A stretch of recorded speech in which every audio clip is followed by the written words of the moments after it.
principalmente no Brasil, a gente tem o costume de diferenciar tipos de história em quadrinhos. Até aí isso ajuda a definir estilo, tema, faixa etária de público-alvo, etc. Porém, complica quando a gente sai da simples definição e acaba se tornando preconceito ou mesmo tão falado hoje em dia, hate. Até hoje ainda existem várias pessoas que não colocam, o mangá como igual ao quadrinho convencional.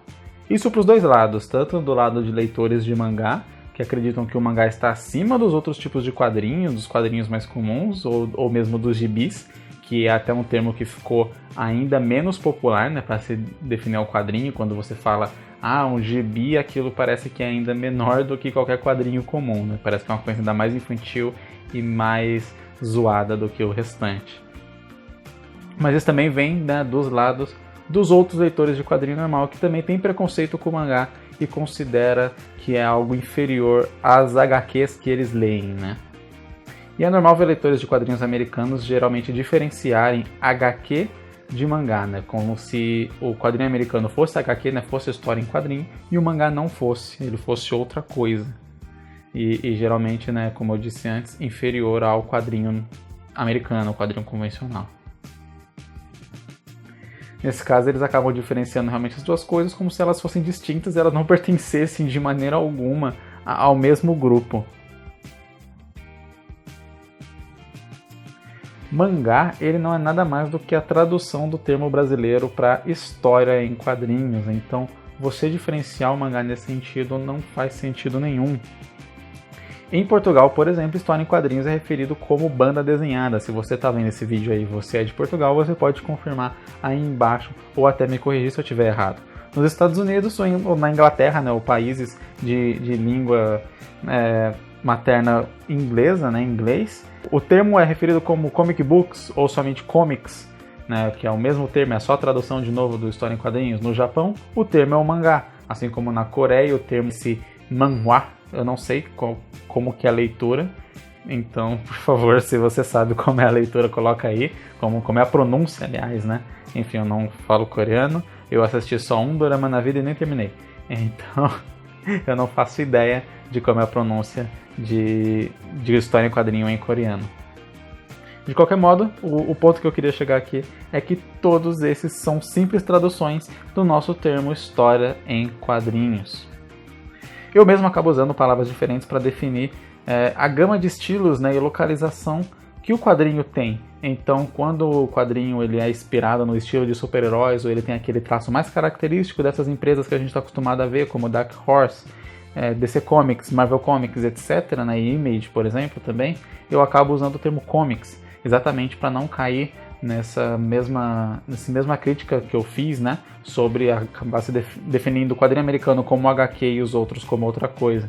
Então eu prefiro chamar de comics. Caso o estilo oriental eu chamo de mangá, exatamente porque ele carrega todo um estilo mesmo que vai além ali do olho grande, que é o que muita gente já define como mangá.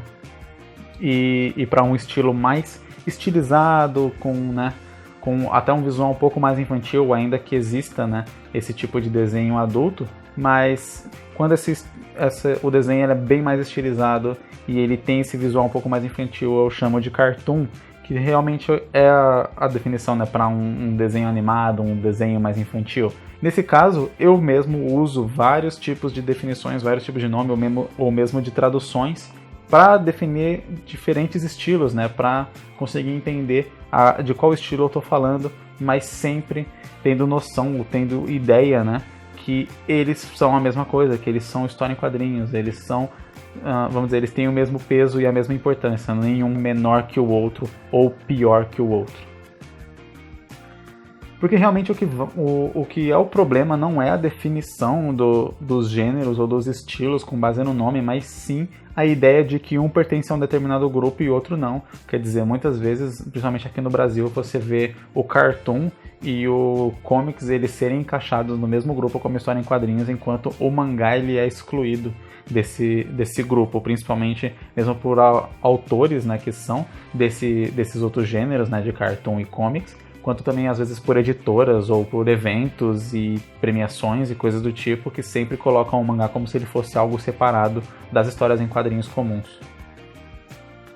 A questão aqui não é nem gerar uma crítica ou gerar uma discussão grande sobre isso, é mais gerar um entendimento coletivo no sentido de todo mundo entender que quadrinho é quadrinho, é o que o título do vídeo diz. Então não existe um pior que o outro, não existe um melhor que o outro, um que seja mais quadrinho que o outro. Todos eles são simplesmente traduções. Se você levar eu já falei isso em outro vídeo inclusive, se você levar um quadrinho de super-herói no Japão, eles vão chamar de mangá, e só porque o Ocidente resolveu, né, assumir a alcunha mangá para lidar com um quadrinho que tem esse estilo oriental, que carrega, né, esse estilo oriental, não significa que aquilo deixa de ser um quadrinho, deixa de ser um comics, né, no caso, se você estiver se referindo a ele em inglês. No final é toda a mesma coisa e todo mundo tá junto no mesmo barco nesse sentido, né, tanto os produtores de quadrinho cartoon comics quanto os produtores de quadrinho mangá. Tanto que exatamente para tentar minimizar essa diferença entre os dois, toda vez que eu vou me referir a um quadrinho brasileiro que tem o estilo mangá, eu uso exatamente essa expressão, né? Quadrinho estilo mangá, e não simplesmente mangá ponto. Exatamente para não distinguir, não colocar em outro patamar, ou que seja até, né, inferior ou superior, mas sim simplesmente definir que é um quadrinho como qualquer outro, só que carrega um estilo baseado em um outro estilo existente em outro lugar do mundo. Enfim. Resumindo, no final, tá todo mundo junto, quadrinho é quadrinho, independente do termo que você use, ou mesmo independente do estilo, eles têm ali o mesmo princípio e o mesmo fim. Então, não julgue, né, o estilo que você gosta, o estilo que você lê como superior ou inferior a outro estilo, simplesmente porque ele vem de uma determinada região, ou porque ele segue princípios parecidos com o de uma determinada região. No final é tudo a mesma coisa. E a gente tá tudo junto, como eu disse várias vezes aqui ao longo do vídeo. Eu espero que realmente esse tema tenha sido útil, que esse modelo de vídeo tenha sido interessante de se assistir, não tenha ficado chato nem maçante, porque é algo que eu fiz realmente de coração aqui para apresentar para vocês esse conceito e tentar esclarecer um pouco isso, porque eu sei que tem muita gente que ainda encara isso com diferença, às vezes sem nem perceber. Eu espero que vocês tenham gostado do vídeo, desse novo formato do Fala Mais Desenha, né? Desde o começo do canal, Fala Mais Desenha foi a coisa que mais mudou em termos de formato, né? E eu espero que eu tenha finalmente achado um formato legal e que seja interessante para vocês e mais dinâmico, mais legal, mais interessante mesmo de se assistir. Se você gostou desse vídeo, deixa um like aí para eu saber que você gostou e que eu possa, né, continuar fazendo os Fala Mais Desenha nesse novo formato. E claro, deixe nos comentários aí também suas próprias opiniões. E muito obrigado por ter assistido. Valeu, falou e é nóis!